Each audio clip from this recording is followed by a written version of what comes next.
வணக்கம். காரைக்குடி அரசு தலைமை மருத்துவமனையில் நோயாளிகள் எதிர்கொண்ட முக்கிய பிரச்சனை ஒன்று தற்போது மனிதநேயத்தின் ஒளியாக மாற்றமடைந்துள்ளது. கடந்த மார்ச் 19, 2026 அன்று அறிஞர் பார்வை செய்தித்தாளில் காரைக்குடி அரசு தலைமை மருத்துவமனையின் ஸ்கேன் பிரிவில் நோயாளிகள் அமர்வதற்கான போதுமான இருக்கைகள் இல்லாத அவல நிலை குறித்து விரிவான செய்திகள் வெளியிடப்பட்டது. குறிப்பாக வயதானோர், கர்ப்பிணி பெண்கள் மற்றும் நீண்ட நேர காத்திருக்க வேண்டிய நோயாளிகள் தரையில் அமர வேண்டிய நிலை ஏற்பட்டிருப்பது அச்செய்தியில் வெளிச்சமிட்டு காட்டப்பட்டது. இந்த செய்தி பொதுமக்களின் மத்தியில் பெரும் கவனத்தை ஈர்த்ததோடு சமூக அக்கறை கொண்ட பலரிடம் தாக்கத்தை ஏற்படுத்தியது.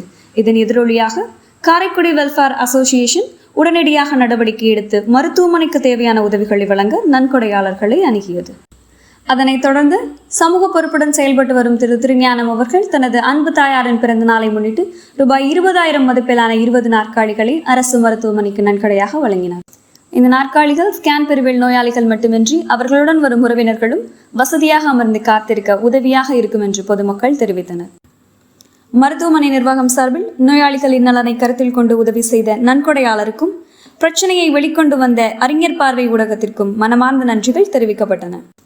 இந்த நன்கொடை வழங்கும் நிகழ்வில் மருத்துவமனை மருத்துவர்கள், செவிலியர்கள், மருத்துவ பணியாளர்கள் மற்றும் பொதுமக்கள் கலந்து கொண்டு திருஞானம் அவர்களின் சமூக அக்கறையையும் மனிதநேய மனப்பான்மையும் மனமாற பாராட்டினர். மேலும் ஒரு செய்தி சமூக மாற்றத்திற்கு வழிவகுக்க முடியும் என்பதற்கு சிறந்த எடுத்துக்காட்டாக இந்த நிகழ்வு அமைந்ததாகவும் அவர்கள் தெரிவித்தனர். சமூக அக்கறையும் மனிதநேயமும் இணைந்தால் பொதுமக்களின் வாழ்க்கையில் நல்ல மாற்றங்களை உருவாக்க முடியும் என்பதை மீண்டும் ஒரு முறை உணர்த்தும் நிகழ்வாக இது பார்க்கப்படுகிறது.